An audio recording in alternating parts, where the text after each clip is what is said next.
Yeah, well, we will talk Manchester City now with European football expert Kevin Hatchard, who joins us now. Kevin, very good evening. So let's start with Ryan Cherki then. Good deal for City?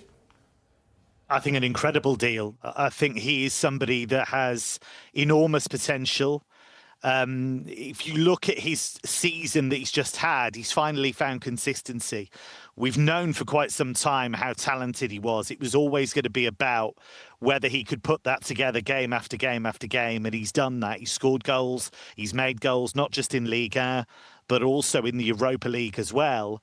And this is somebody that very much feels like he's ready to take the next step in his career. If you look at what he did for France, for example, in the semi-finals of the Nations League, completely changed that game when he came on against Spain. But France were down and out, and he nearly dragged them all the way back, scored a brilliant goal. And this is somebody who can play in multiple positions as well. I think City fans should be immensely excited about this. Indeed.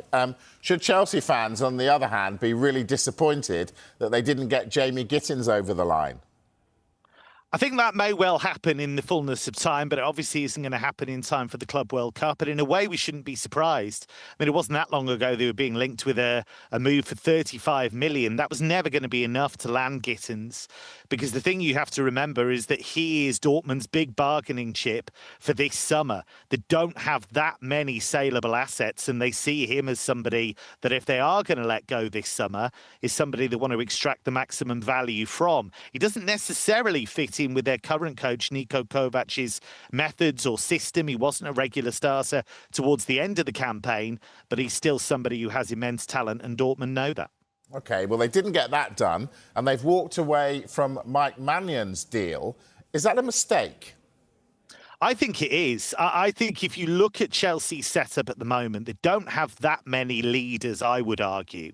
And I think he's somebody that still has a lot of years left in his career, but he's got a lot of experience. You're talking about France's number one. Has he had a great season? No, not particularly, but Milan didn't in general. But I think when he's at his top level, he's one of the best goalkeepers around. So I think for the numbers that were being talked about, I just wonder if Chelsea have walked away from a big opportunity there, because he would have been, I believe, a significant upgrade on what they have right now. I know you know Jeremy Frimpong, so let's start with him. How good a deal is that for Liverpool?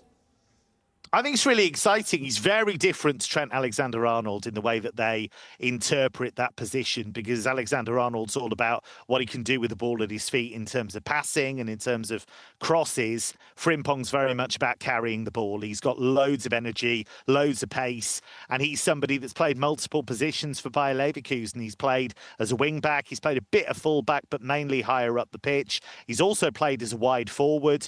And he's somebody that was a big part of them winning an unbeaten league and cup double by Leverkusen. It had never been done before in German history, and he was a big part of that happening. Yeah, and of course, they've got him, Liverpool. They're after Florian Wirtz. How good a deal would that be for them? I think it would be an enormous statement from Liverpool, because the perceived wisdom in Germany for quite some time has been that Bayern were going to get him if he was going to leave in the summer, but Bayern seemed to have walked away from that in terms of knowing it wasn't going to happen for them. There's a bit of wailing and gnashing of teeth in Munich at the moment, a bit of finger pointing, because that was a deal they so wanted to get done.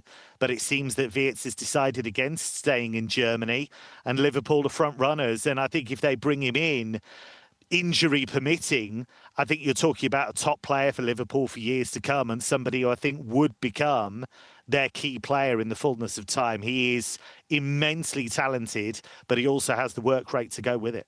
Kevin, in the last hour, I put this to Andy Brassel. We were talking Arsenal and their pursuit of Benjamin Sesko, and he said if it was him, he'd be going for Gyökeres. Would you? I think we have a slight disagreement here, me and Andy. I think if you want proven track record, somebody who'll come in and maybe score lots of goals straight away, I think Gyökeres is the guy you want. I think if you're looking slightly longer term, I think Sesko maybe has a higher ceiling. I think there is an incredible talent there. He's tall, he's quick, he's great in the air, he scores outrageous goals. That consistency, I think, will come. I think he's got rough edges that need smoothing. But I think there is an incredibly talented player there. And in a pretty poor Leipzig team this season, he performed, he scored goals. And so I think in the longer term, I would go for Šeško. That's interesting. I want to talk about Brighton's move for Charalampos Kostaulas. Tell us about him. Yeah, he's been a regular scorer at youth level for Greece. He's been a regular scorer for Olympiacos at youth level, and he seems to have made that graduation to senior level very well. He's been playing in the Greek Super League, where Olympiacos did very well. He's also been playing in Europe as well, and he's been seen as a bit of a rising star in Greek football for quite some time. And of course, they've already brought in Simas as well. They brought him in and loaned him straight back out to Nuremberg, his previous club. So it could well be that Brighton have nipped in ahead of a lot of rivals and got another good one on their hands there. And finally, I want to talk Real Madrid. Dean Howson and Trent Alexander-Arnold, now Madrid players. Good business for Madrid? I think amazing business, especially Howson. I think Howson's one of the most exciting defensive talents in Europe. I think he could be a starting centre-back for Real Madrid in Spain for the next 10 years. I think on the ball, he's incredible. I think his defensive work is improving all the time. He's benefited from playing for Andoni Iraola in the last year.